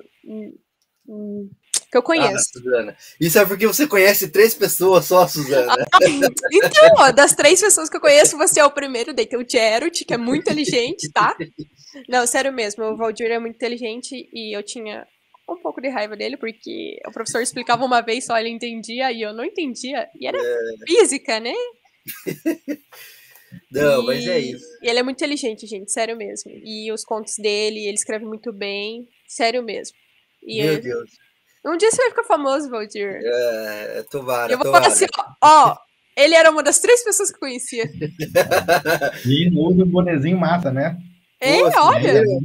Ei, ô Valdir. Aí, né? Ô Valdir, é porque te elogiaram, né, que você fica bom de boné. Por isso que você tá de boné. Isso. Eu postei o vídeo e aí comentaram que o boné é legal e tal. Agora só tô gravando com esse boné só, entendeu? Mas esse boné é massa também, né? E eu sou esquerdista pra caralho, então é isso aí. Mas que é isso? Esse momento final aqui ficou muito melodramático aqui. O Zana me deixou constrangido, né? Eu tô aqui pra isso! Eu fiz aí também o meu jabazinho, fiz meu desabafo também, tá ligado? Mas é isso aí, gente. Leiam livros de pessoas que estão escrevendo hoje, assim, pô, é difícil pra caralho, mano, tá ligado? É difícil pra caralho se publicar coisa no país, assim, ainda mais agora, de 2018 pra cá, 2016 pra cá, né? Com esse avanço neoliberal aí, destruindo a nossa cultura, destruindo a nossa literatura, tentando matar os nossos sonhos, tá ligado? Isso é uma parada foda, porque eu já fiz um vídeo sobre imobilismo aqui também, e quando a gente para de se mexer, o sistema ganhou da gente já, galera. Então, vamos escrever coisas, vamos publicar coisas, vamos apoiar as editoras independentes, tá ligado? Do Brasil aqui também, porque elas que salvam o artista independente, o artista local, assim, são as editoras guerreiras daqui. E, bicho, vamos ler coisa nossa também, professor aí. Eu tava olhando aqui, eu tô com inveja das estantes de vocês, velho, tá ligado? Porque a minha aqui, meu painha e tal, tem coisa escondida, né? Mas ela é pequenininha e tal. Mas, mano, eu tô aí com inveja aí das paradas de vocês aí. Quando eu crescer, eu quero ter umas estantes que nem a de vocês, assim. Muitos anos, né, professor? Muitos anos. Comprando, em média, 30 livros por ano, em 30 anos, você consegue. Viu? É só 30 livros. Né? E olha que eu já me desfiz de muito livro, né? Falta espaço, né? Já me desfiz de centenas de livros, falta espaço. E, às vezes eu já comprei um livro na segunda vez que eu queria, preciso tal livro para dar uma aula, e não achava o livro, aí comprava o livro, e depois 2 anos depois achava o livro. Aconteceu isso mais de uma vez. Porque assim, os meus livros estão aqui bonitinhos, mas estão desorganizados. Às vezes eu levo horas para achar um livro e às vezes não acho o livro também. Eu tenho preguiça de arrumá-los em ordem alfabética em alguma hora. Né? Eu preciso fazer isso, mas eu sou, como já dizia o Nietzsche, né? A gente usa isso como desculpa o Nietzsche, né? O nosso caos, né? Fala assim, somente quem tem um grande caos interior é que pode dar a luz a uma estrela bailarina. Então, né, o caos está aí, né? O caos que nasce no novo cosmos, na nova ordem, né? É isso aí.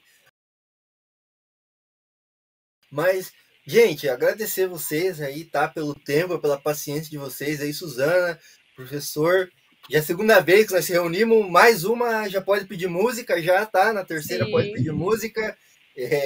Mas brigadão aí pelo tempo, pela paciência de vocês, por recomendar aí livros, né? Pra mim também, que eu não leio tantos livros. Para falar, o último livro que eu li foi esse aqui, ó, As Veias Abertas da América Latina. Não é contemporâneo, né? Ele já é meio velhinho, assim, né? Mas completamente atual Mas também, tá é um ligado? clássico, né, sobre os estudos latino-americanos. Ele é uma obra clássica e, infelizmente, atual. Infelizmente atual. Dolorosamente atual. Dolorosamente atual. O professor falou que a gente é Essas latino-americano, né? veias continuam abertas, né? Continuam abertas. É. O professor falou que a gente é latino-americano, acho que esse livro é muito bom para entender o porquê que a gente é latino-americano, tá ligado? Acho que o fato de a gente falar português, às vezes a gente esquece que é latino-americano, tá ligado? E, bicho, a gente é latino-americano, tá ligado? A gente é latino-americano. Há um certo desprezo da nossa elite pela América Latina. Mas quando o brasileiro chega nos Estados Unidos, ele é classificado latino-americano, latino. Total. Aí que ele percebe que ele é latino. É. Inclusive, muito brasileiro foi aí para a Europa, né? Se filiar a partidos reacionários da Europa e tomaram um salve, né? Porque, pô, são latinos, tá ligado? E aí, meu, tá ligado? Então é isso. Mas agradecer vocês aí pelo tempo, pela paciência. Abrir espaço para vocês darem uns recados de vocês aí. Fazer novamente o jabazinho de vocês aí. O que vocês estão vendendo. Mas, a Suzana aí divulgar as redes dela, o professor divulgar os livros dele também, né? As redes também, claro. Fiquem à vontade aí, pessoal. Então, pessoal, segue lá no meu canal, o Leitora Perdida, no Instagram, @leitora_perdida. Ali os dois estão meio abandonados, mas se Deus quiser, uma hora eu volto. Por enquanto, não sei quando vai ser. E como diz o Valdir, eu trabalho, né? Então... É difícil ser produtor de conteúdo pobre, né, Suzana? Não é fácil. A gente compra um dia um fone, no outro dia uma cadeira, mas daí não tem tempo para gravar. Mas tudo bem. Então, segue lá, que uma hora eu volto. Sempre tô lá dando algumas dicas, gravando uns vlogs, fazendo umas coisas diferentes. Fazendo desafio de ler 25 livros antes dos 25, faltam poucos dias e você não cumpre o desafio, mas estão aí. Isso. É isso. Valeu, Suzana. Bom, eu quero deixar uma dica aí para vocês ficarem ligados, né? Esse ano eu vou oferecer, eu tive um projeto que foi aprovado na lei do mecenato da Fundação Cultural de Curitiba. Então, esse projeto, que é Os Bastidores da Criação, vai oferecer 4 oficinas de escrita criativa de graça, tá? Ministrada por 4 escritores curitibanos, né? A minha exceção, os outros 3 são de peso. Sou eu, o Ciculinho, Paulo Sandrini, o César Tridapari, todos os escritores com livros lançados e prêmios e tudo. Então, vão ser 4 oficinas que serão ministradas, 18 encontros de 4 horas cada oficina, então é uma oficina de peso, né? Assim, extensa, né? E no final será publicado um tabloide com os melhores textos produzidos ao longo dessas oficinas, tá? Então, fiquem ligados, assim, vai começar no final de abril, tá? Então, a partir de abril, fica ligado nas redes, liga para a Fundação, para você saber, a inscrição é de graça e não que uma oficina criativa faz você virar escritor, mas também esqueça aquele negócio de que escritor é só inspiração.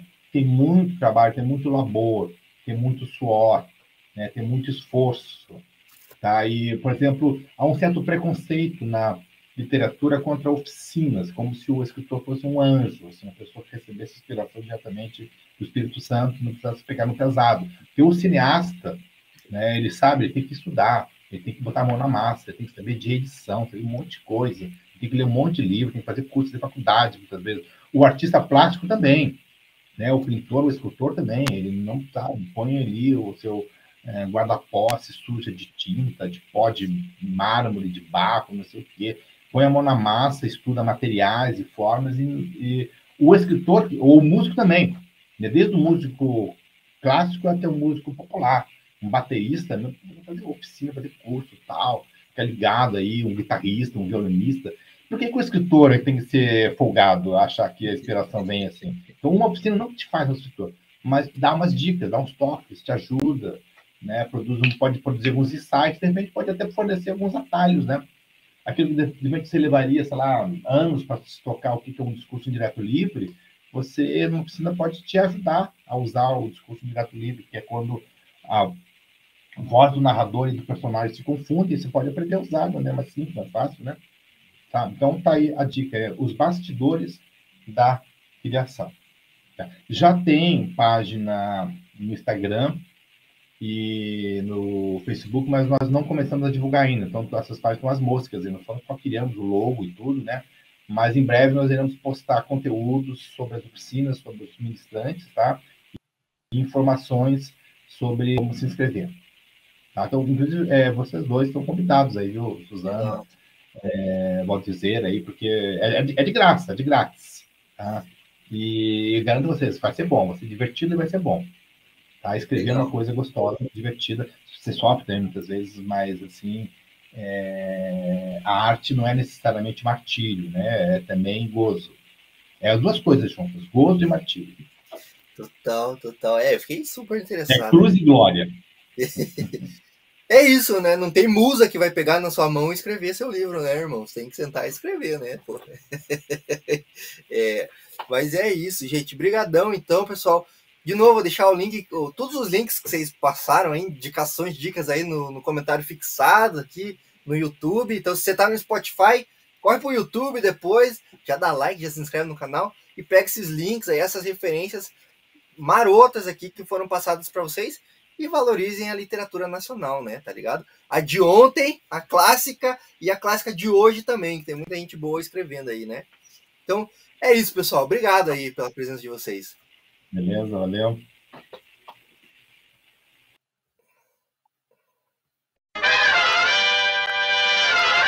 E muito obrigado para você que assistiu, que ouviu, que acompanhou essa bagaça até o final. Esse papo aqui foi maneiro, né? Foi gostosinho, achei legal, achei divertido. Eu espero que tenha apetecido você, seus olhos, seus ouvidos, seus sentidos, extasiado seus sentidos. E espero que você tenha refletido aí e ponhado a mão na consciência e valorizado a literatura nacional. E sério, gente, vão atrás de escritoras, escritores nacionais vivos aí que estão produzindo agora, que tem muita gente fazendo coisa muito massa, independente do gênero que você curte, se é fantasia, ficção científica, aventura, romance, comédia, drama, poesia. Cara, tem gente escrevendo coisas muito boas. E é isso, né? Novamente, vou dar meus recados clássicos aqui, ó. Tem gente escrevendo coisa muito boa, inclusive eu lá no site, indotalks.com.br. E, cara, tem coisa arada lá. Conteúdos divertidos, engraçados, humorísticos, conteúdos de resenha crítica, jornalístico, tem pesquisa jornalística mesmo, assim que eu faço. E também estamos no Instagram, @indotalks, né? No Instagram, em outras redes sociais também, mas com foco maior no Instagram. Esse episódio e vários outros, muitos outros aí, quase 50, se eu não me engano, a gente tá chegando nos 50 já. Só de episódios oficiais aqui, fora os especiais e tudo mais aqui que eu faço, e outros episódios mais curtos também. Então, Spotify e vários outros agregadores de podcast. Onde você escuta podcast, a gente tá lá. Então, escuta lá, já segue a gente, já baixa para ouvir depois, quando você estiver viajando, quando você estiver lavando a louça, fazendo a faxina na casa, baixa para ouvir, cara. Acho que você não vai se arrepender. E também estamos no YouTube, né? Com todos os episódios do podcast e vários outros vídeos, assim, vídeos ensaios, vamos colocar assim, reflexões filosóficas, quadros maneiros aí no YouTube. Toda sexta-feira, meio-dia, tá ligado? Então, já se inscreve no nosso canal, ativa a sinetinha. Esse episódio aqui tá no YouTube, então, se você tá no YouTube assistindo isso, dá like mesmo, assim. Compartilha com seus amigos que não gostam de literatura nacional, que acham que clássico é só livro velho e chato. E comenta também, qual é o seu livro favorito dos citados aqui? Qual outro livro que a gente não citou aqui, que é um clássico e que você sentiu falta? Deixa nos comentários. E para ler todos esses clássicos e muito mais aí, quadrinhos, livros e afins, entra no nosso canal do Telegram, que lá vai ter todo dia a promoção maneiríssima e irada que você não pode perder, tá certo? É isso. Novamente, muito obrigado a todo mundo que me acompanhou aqui. Até o próximo episódio. Um abraço e até a próxima!